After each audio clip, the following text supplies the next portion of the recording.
Hello, my name is Sergio Rona. Now, in this case, we're gonna try to talk about the three different types of companies. So, in this case, we have the sole proprietorship.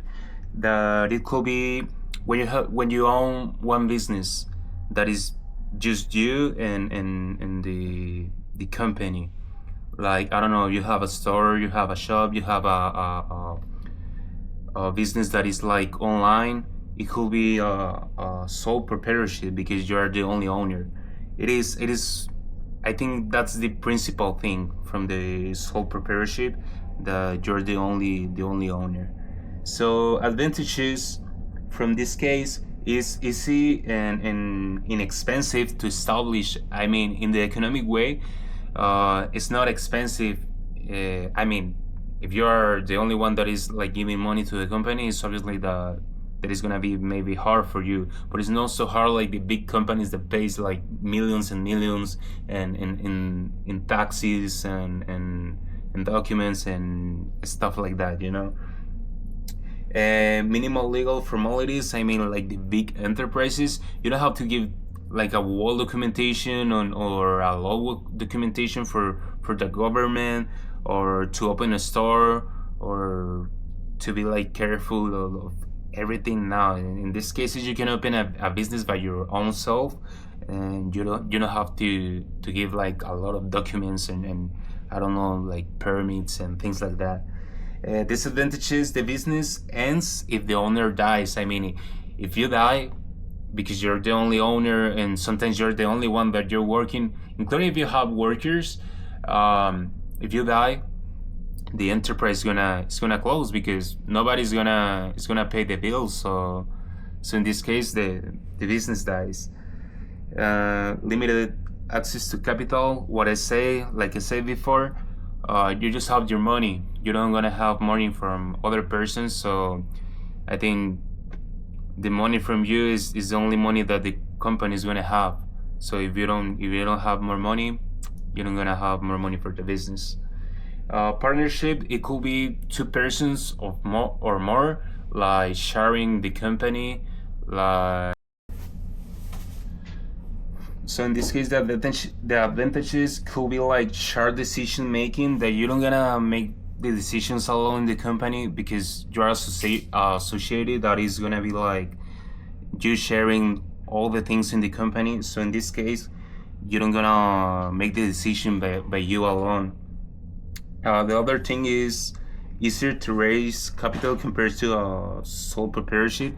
That's what I mentioned before, that you have more money because you have somebody that is like giving you like feedback and giving you more money than just you and yourself. So it could be another advantage. The other disadvantage for this case could be partners have unlimited liability. In this case, if you owe like some money to somebody, you gotta be like you gotta have more liability to the enterprises that you're paying for, like the storage and I don't know, if you sell beef, you gotta need to pay more money every month for more beef, because you have people that is giving you like monthly, like a contract. So in this case, you gotta have more disadvantage for partnership than if that was just you and yourself. And a corporation, it could be a big enterprise. I don't know, like Dell or Intel, or I don't know, like Nvidia. That enterprises sometimes they are more like complicated to understand, because I think the principal thing from the corporation could be that you can be the owner, but it doesn't care if you don't work like more in the company, because the corporation is gonna continue like running or working, including if you don't are like the owner. So the advantage for this case could be easier to raise funds through stock sales. It means when you sell a part of your company to the public, like like some companies that you can get some part from the company, just paying like an auction, I don't know, like 100 bill or something like that, or continuous existence regardless of ownership change. Oh, that's what I mean.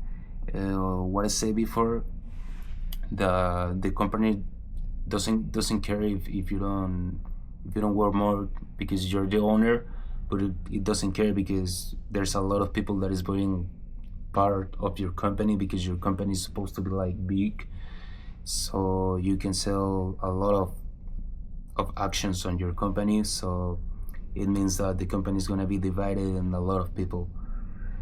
Disadvantages: more expensive and complex to farm requires. That's what I say in the first example.